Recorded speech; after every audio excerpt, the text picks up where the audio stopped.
મકાઈની દુકાન કે કઈ ખોલવા જઈએ ત્યારે આપણને હાંકી કાઢે છે, હાંકી કાઢે ને. કોઈની સાપુતારામાં હોટલ છે? આમાંથી છે હોટલ? આપણી સાપુતારામાં આદિવાસી સમાજની હોટલ હોવી જોઈએ, આપણી દુકાનો હોવી જોઈએ. પરંતુ આપણે અત્યારે શું કરીએ છીએ? મોટી મોટી હોટલમાં ચાદરો બદલીએ છીએ, વાસણો સાફ કરીએ છીએ. શું આપણા આદિવાસી સમાજનું આ જ કામ છે? આપણને આપણી પાસે કેમ નથી? આપણી જ જગ્યા, આપણા જ વિસ્તારમાં અને આપણા જ લોકો પાસે એ વસ્તુ નથી, ત્યારે આપણે એક સંગઠિત થઈને એના માટે આંદોલન કરવું પડશે. રવિ અને સુનિલ વઘઈના બે દીકરા, આદિવાસી સમાજના દીકરા, મજૂરી અર્થે ચીખલી ગયા અને ચીખલીમાં પોલીસે એને ચોર સમજીને પકડી લીધા. અને જ્યારે આપણા આદિવાસી સમાજ આત્મસન્માન વાળા છે, એમણે ચોરી કબૂલી નહીં તો એમને મારવામાં આવ્યો અને એમને મારી નાખવામાં આવ્યો. ખબર છે ને બધાને? અમે ડાંગના એક આગેવાનની રાહ નથી જોઈ, તમારા ધારાસભ્યની રાહ નથી જોઈ. અમે પોલીસ સ્ટેશનની સામે બેસી ગયા કે મારા સુનિલને અને મારા રવિને ન્યાય મળવો જોઈએ. 8 વગર પોલીસ સ્ટેશન ગયેલું ત્યારે તે પોલીસને પકડીને જેલના સળિયા પાછળ મૂક્યા. ખૂબ અન્યાય થાય છે. આપણા વિસ્તારમાં અવનવા પ્રોજેક્ટો આવે છે. હવે ડાંગમાં સફારી પાર્ક બનવાનું છે. શેના માટે? આપણા માટે રહેવાની વ્યવસ્થા નથી, આપણા માટે શાળાની વ્યવસ્થા નથી, આપણા માટે રસ્તાની વ્યવસ્થા નથી, પીવાના પાણીની વ્યવસ્થા નથી, પરંતુ મોજ મજા માટે, બીજા લોકોના મોજ મજા માટે આપણું નિકંદન આ સરકાર કાઢે છે. આ ડાંગની ભૂમિને વંદન કેમ કરવા પડે ખબર? અહીંયા સ્વર્ગીય માધુભાઈ થઈ ગયા. અમને બધાને માલિકીનો હક મળે છે ને? મળે ને? કોના કારણે મળે ખબર છે? આ માધુ કાકાને કારણે મળે છે. એમણે લડત ચલાવી, એમની જ સરકારના વિરોધમાં લડત ચલાવીને માલિકીનો હક આપ્યો. જંગલની જમીનમાં ખેતી કરો છો ને? કરો છો ને? એ જંગલની જમીનનો અધિકાર કોંગ્રેસની સરકારે આપ્યો છે, માધુ કાકાએ આપ્યો છે. આ વિજયભાઈ કે બીજા કોઈ કઈ આપ્યું નથી. આપણને આપ્યું છે કઈ? કેમ નથી આપ્યું? કેમ કે એમને ડર છે સરકારનો કે સરકારના વિરોધમાં અમે જશું તમારી ટિકિટ કપાઈ જશે. આપણે ડર નથી રાખવાનો. અને અત્યારે ડાંગમાં એવો માહોલ ચાલે છે, આહવામાં એવો માહોલ ચાલે છે, અમે કઈ કરવા જશું તો પોલીસ વાળા આવે. પણ એ પોલીસને કહેજો અમારા ભાઈ, અમારો દીકરો અનંત પટેલ અહીંયા વાંસદાથી આવી જશે અત્યારે. અને પોલીસ હોય કે અધિકારી હોય કે કોઈ રાજકીય આગેવાન હોય, એને કહેવાનું અમે ડરવાના નથી. આદિવાસી સમાજમાંથી આવું છું, આદિવાસી સમાજનું ભલું કરવા માટે મરી જવું પડે તો કઈ નહીં, પણ હું તમારી વચ્ચે જ રહેવા. આપણે આદિવાસી સમાજની અસ્મિતા સાચવવાની છે, સંસ્કૃતિ સાચવવાનું છે, આપણું વાજિંત્ર સાચવવાનું છે, આપણો પહેરવેશ, આપણી બોલી સાચવવાની છે, આપણા દેવદેવીઓ સાચવવાના છે, આપણી વાનગીઓ સાચવવાની છે. આપણે આદિવાસી સમાજમાંથી આવીએ છીએ ત્યારે આદિવાસી સમાજ એ આપણું સૌની સંસ્કૃતિનું ઘરેણું છે. એને બચાવશો કે નહીં? બચાવશો કે નહીં? પરંતુ આ ચોર સરકાર છે ને બચાવવા દે નહીં. આપણી જળ જંગલ જમીન લૂંટવાના કાવતરા કરે છે. નવા પ્રોજેક્ટો લાવે, ભારતમાંના પ્રોજેક્ટ, એને 56 સંપાદન લાવે, રોડ રસ્તા બનાવવા માટે, મોટા રોડ રસ્તા બનાવવા માટે, બીજાના માટે બનાવવા માટે લાવે છે. ત્યારે આપણે એનો વિરોધ કરવો જોઈએ. વિરોધ કરશો ને? આપણે અન્યાયના વિરોધમાં ન્યાય મેળવવાનો છે અને ન્યાયની સાથે રહીને મને સહકાર આપશો ને? મને મત આપશો ને? આપણને ક્રિકેટનું મેદાન જોઈએ છે ને? વોલીબોલનું મેદાન જોઈએ છે ને? સારા ઘરો જોઈએ છે ને? સારા રસ્તાઓ જોઈએ છે ને? પીવાનું પાણી જોઈએ છે ને? તો કોંગ્રેસને મત આપવો પડશે. આપશો? બધા હાથ ઊંચો કરીને કહેવું, કોંગ્રેસને મત આપશો ને? કોઈનાથી ડરશો નહીં ને? અને કોઈ ડરાવે તો એને કહેજો અમે અનંતભાઈને બોલાવીએ છીએ, પછી એ પોલીસ હોય કે અધિકારી હોય. કહેશો ને? કહેશો ને? બેનો ચૂપ છે એટલે નથી કહેતા એવું લાગે. કહેશો ને બેન? અમે આવશું તમારી વચ્ચે, તમારી જેમ, તમારા વિસ્તારમાં, તમારા ઘરમાં, તમારા ગામમાં. પણ એક પણ પ્રોજેક્ટ ડાંગમાં આવવા દેશું નહીં. જે આપણો વિકાસનો પ્રોજેક્ટ હશે એને અમે સન્માન આપશું, પણ વિનાશના પ્રોજેક્ટોને અમે કદી આવવા દેશું નહીં. અને અત્યારે જે ચૂંટણી આવે છે તેમાં સામેનો ઉમેદવાર આવે ને પૂછજો, ભાઈ તમે આદિવાસી છો કે હાચા? તમે ક્યાં રહ્યો છો? તમે ડાંગમાં કોઈ દિવસ આવ્યા? સાપુતારામાં બધા આવે, પણ જામલાપડામાં આવવું પડે. અહીંયા આવ્યા કે કોઈ દિવસ? આદિવાસી સમાજ માટે તમે કોઈ પણ રેલી કરી છે કે? આદિવાસી સમાજના ભલા માટે કોઈ કામ કર્યું છે કે આદિવાસી સમાજની સંસ્કૃતિ બચાવવા કંઈ કર્યું છે કે આદિવાસી સમાજની અસ્મિતા બચાવવા માટે કંઈ કર્યું છે કેટલું તમારે પૂછવાનું છે? પૂછશો બધા? પૂછશો? ડરવાનું નથી. અન્યાયના વિરોધમાં ન્યાય મેળવવાનું છે અને ન્યાય મેળવવામાં અનંત પટેલ તમારી સાથે છે અને છે.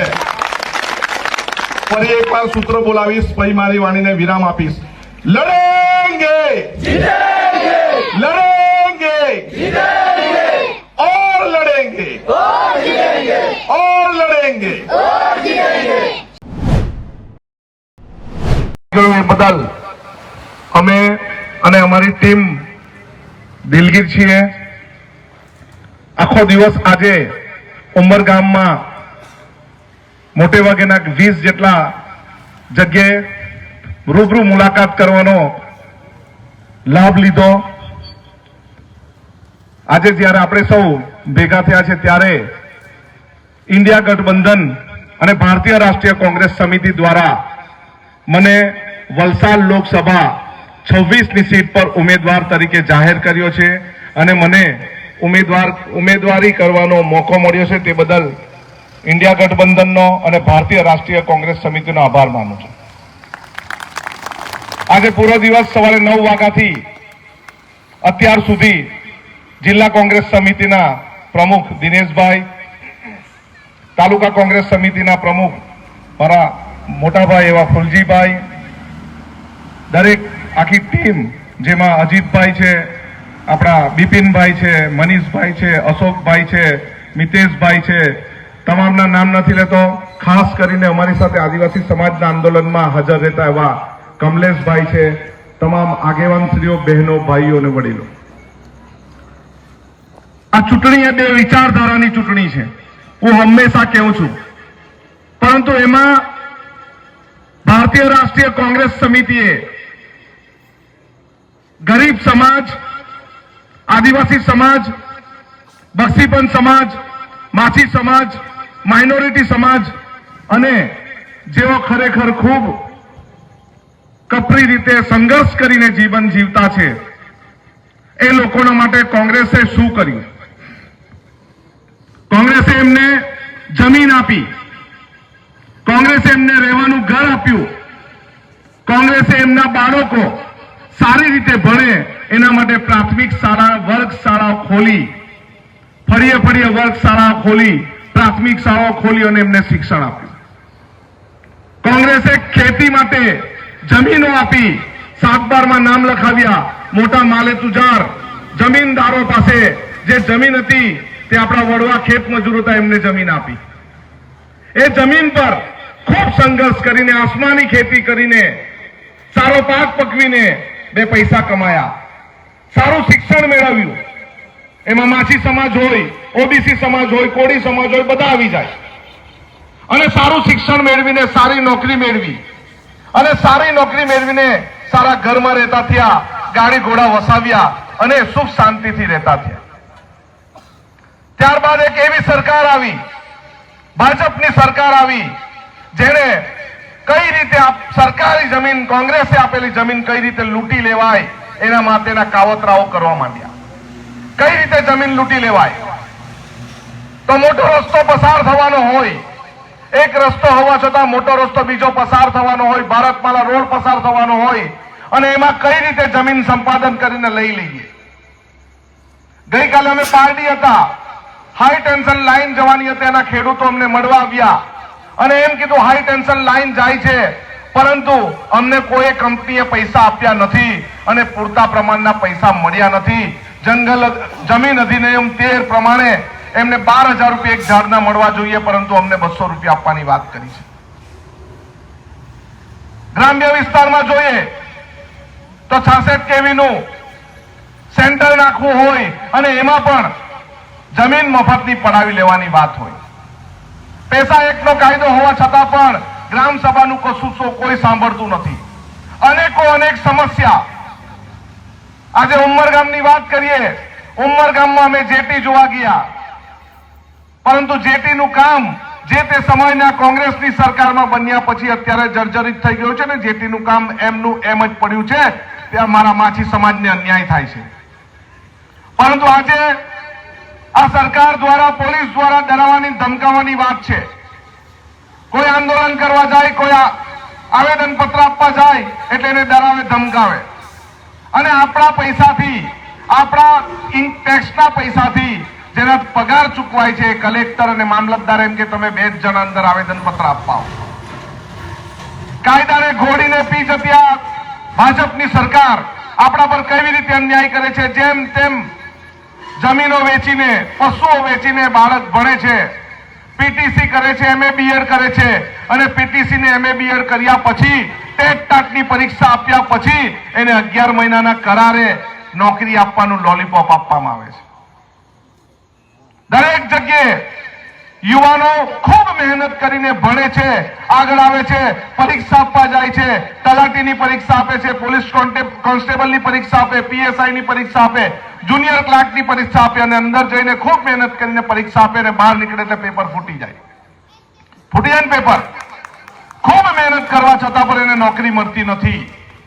અને અન્યાયના વિરોધમાં આપણે ન્યાય મેળવવું છે અને એના માટે મેં ઉમેદવારી કરી છે.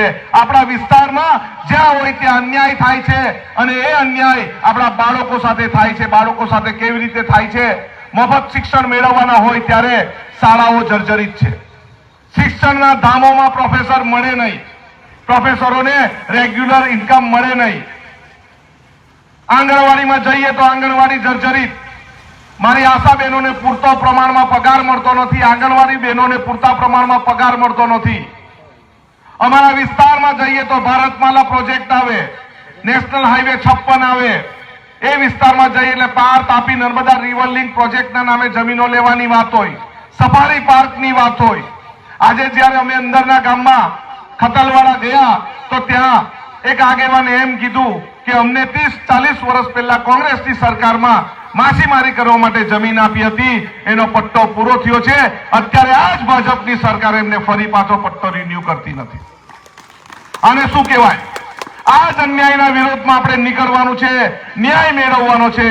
પરંતુ 7 તારીખે મતદાન થવાનું છે અને વલસાડ લોકસભા 26 પર મતદાન થશે અને તમારા બધાના આશીર્વાદથી ફૂલ પ્રમાણમાં મતદાન કરીને મને જીતાડો એવી અપેક્ષા છે. ખૂબ લાંબી લડત ચલાવવાની છે. વિધાનસભામાં અમે પ્રશ્નોત્તરી કરીએ છીએ, વિધાનસભામાં કોઈક ને કોઈક બાને ચર્ચાઓ કરીએ છીએ. એમાં બધા જ સમાજનું ભલું થાય, બધા જ સમાજના પ્રશ્નોની અમે પ્રશ્નો ઉઠાવીએ છીએ. ત્યારે અત્યારના સાંસદ જે છે વલસાડ લોકસભાના, એમણે 10 વર્ષમાં એક પણ સવાલ પૂછ્યો નથી. શું આપણા વિસ્તારમાં પ્રશ્નો નથી? શું આપણા વિસ્તારના પ્રશ્નોને વાચા આપવા વાળું કોઈ નથી? શું આપણે આપણા પ્રશ્નોની વાત લઈને કોની પાસે જઈએ? કેન્દ્ર સરકારની દરેક યોજના જે આપણા લોકોને હેરાન કરે છે, કેન્દ્ર સરકારની દરેક યોજના જેના કારણે આપણા લોકોએ અહીંથી છૂટી જવું પડે અથવા તો અહીંથી જમીન સંપાદન હોવાના કારણે આપણે બીજે રહેવા જવું પડે, શું એ આપણે અટકાઈ નહીં શકીએ? આપણે અટકાઈ શકીએ કે નહીં અટકાઈ શકીએ? અટકાવવા માટે શું કરવું જોઈએ? તો 7મી તારીખે પુષ્કળ પ્રમાણમાં મતદાન કરવું જોઈએ, કોંગ્રેસના પંજાના નિશાન હેઠળનું બટન દબાવવું જોઈએ અને વિજયી બનાવીને અમને લોકસભામાં મોકલવા જોઈએ. લોકસભામાં જઈને અમે બધા જ પ્રશ્નને વાચા આપીશું. વધુ નહીં કહેતા, પરંતુ ફરી એકવાર સૂત્ર બોલાવીશ, લડેંગે લડેંગે. સૌને જય ભારત.